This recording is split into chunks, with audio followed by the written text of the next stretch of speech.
makan kue dengan teh hangat di dalam rumah bersama keluarga. Yang jawab salam saya dengan semangat, saya doakan masuk surga. Assalamualaikum warahmatullahi wabarakatuh. Yang saya hormati Dewan Juri Komentator Perlombaan Dai CIMB Niaga 2023 serta para panitia Kejar Mimpi tahun 2023 dan seluruh pemirsa dimanapun Anda berada. Mudah-mudahan berkah dan rahmat Allah selalu menyertai kita semua. Amin ya rabbal alamin. Bismillah walhamdulillah wassalatu wassalamu ala rasulillah.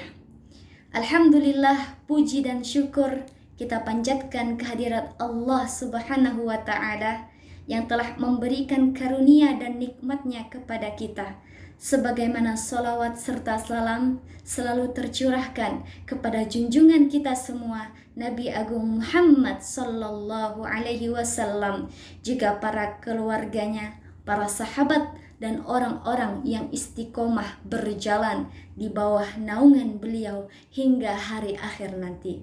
Amin ya rabbal alamin. Sahabat seimanku, pada kali ini saya akan membawakan sebuah tema dengan judul Cara Muslim Melangitkan Mimpi.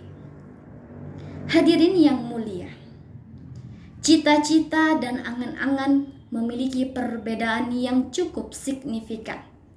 Sebuah mimpi yang telah kita rencanakan, telah kita atur dan segera kita eksekusi untuk meraih mimpi tersebut, itu dinamakan cita-cita. Namun berbeda dengan angan-angan. Ialah hanya sebuah keinginan tanpa upaya merealisasikannya. Maka dari itu hadirin, cita-cita ini memiliki nilai yang luhur. Berbeda dengan angan-angan yang belum tentu memiliki nilai tersebut. Maka dari itu hadirin, bagaimana caranya agar mimpi-mimpi kita tadi dapat memiliki nilai yang luhur? Ialah dengan menyandarkan kepada Allah subhanahu wa ta'ala. Tujuan hanya kepada Allah, sehingga mimpi kita tadi sukses di dunia maupun juga di akhirat. Setuju? Baik hadirin rahimakumullah. Maka dari itu, dalam melangitkan mimpi-mimpi kita tadi perlu adanya strategi. Apa saja strateginya? Mari kita bahas bersama.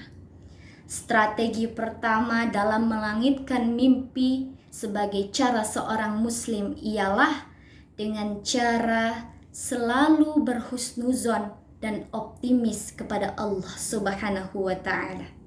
Karena kata Allah di dalam hadis qudsi yang berbunyi, Ana inda zanni abdi bi.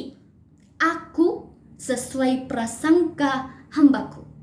Maka dari itu hadirin, mari sama-sama kita selalu optimis kepada Allah bahwasanya impian-impian kita akan diijabah oleh Allah. Amin ya rabbal alamin. Hadirin yang dimuliakan Allah, strategi selanjutnya terdapat di dalam Quran surah Al-Kahf ayat 60. Allah subhanahu wa ta'ala berfirman, A'udzu billahi minasy syaithanir rajim.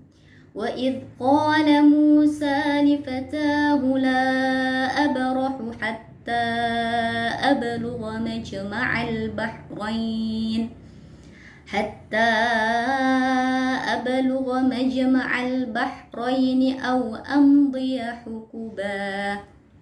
Allah subhanahu wa ta'ala mendidik kita di dalam ayat ini untuk memiliki keteguhan seperti Nabi Musa. Nabi Musa memiliki keinginan untuk bertemu dengan Nabi Khidir, untuk menjadikan Nabi Khidir sebagai gurunya Nabi Musa. Maka dari itu, apa yang dapat kita petik dari kisah dan ayat ini? Ialah kegigihan dalam memperjuangkan impian-impian kita. Walaupun dalam keadaan proses menggapai mimpi-mimpi kita diwafatkan oleh Allah, maka kita wafat dan berjuang di jalan Allah. Masya Allah. Hadirin rahimakumullah, ada sebuah kisah nasihat dari Ibrahim Al-Maqdisi yang berpesan terhadap muridnya, yaitu Aldia Al-Maqdisi yang hendak mencari ilmu ke tempat yang lainnya. Apa pesan beliau? Ibrahim Al-Maqdisi berpesan, "Wahai muridku, perbanyaklah engkau membaca Al-Quran, karena kemudahan yang engkau dapatkan selama proses pencarianmu itu seberapa banyak kadar Al-Quran yang engkau baca, berbanding lurus dengan berapa banyak waktu yang kau habiskan dengan Al-Quran." Lalu apa kata Aldia Al-Maqdisi ini? Ia berkata, "Setelah hal tersebut terucap dari mulut guruku, aku renungi dan aku lakukan berkali-kali. Maka seketika aku rasakan ketika membaca ayat Al-Quran dengan banyak, menghabiskan waktu dengan Al-Quran, kemudahan aku dapati. Aku lebih mudah menghafal hadis dan menuliskannya. Tetapi ketika aku melupakannya, maka sulit bagiku untuk melakukan hal-hal ini." Masya Allah.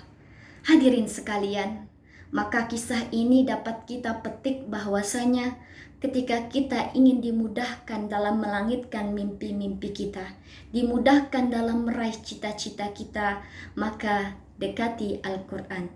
Karena kata Allah, "Wahada kitabun anzalnahu mubarakun, fattabi'uhu wattaqu la'allakum turhamun."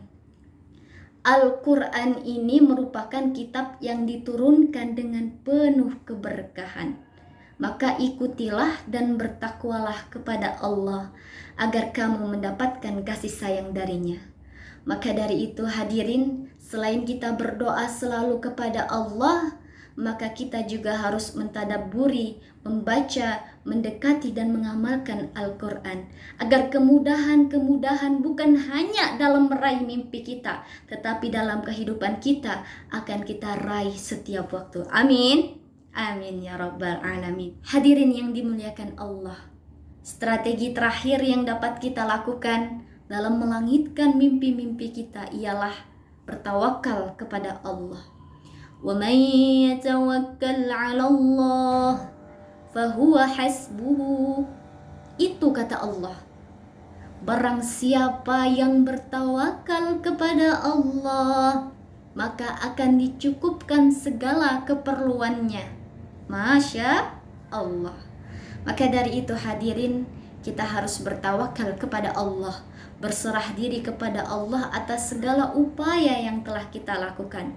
Kita yakin bahwasanya apa yang ditakdirkan oleh Allah itu baik bagi kita, sehingga kita selalu berlapang dada walaupun kita tidak meraih impian kita, karena masih banyak impian-impian lain yang insya Allah akan dikabulkan oleh Allah. Amin ya rabbal alamin.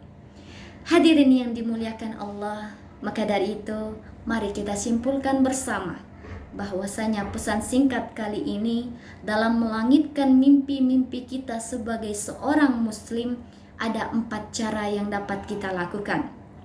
Pertama ialah berhusnuzon selalu kepada Allah dan optimis. Cara kedua ialah kita selalu bersungguh-sungguh dalam meraih mimpi kita, teguh dalam pendirian untuk meraih mimpi-mimpi kita.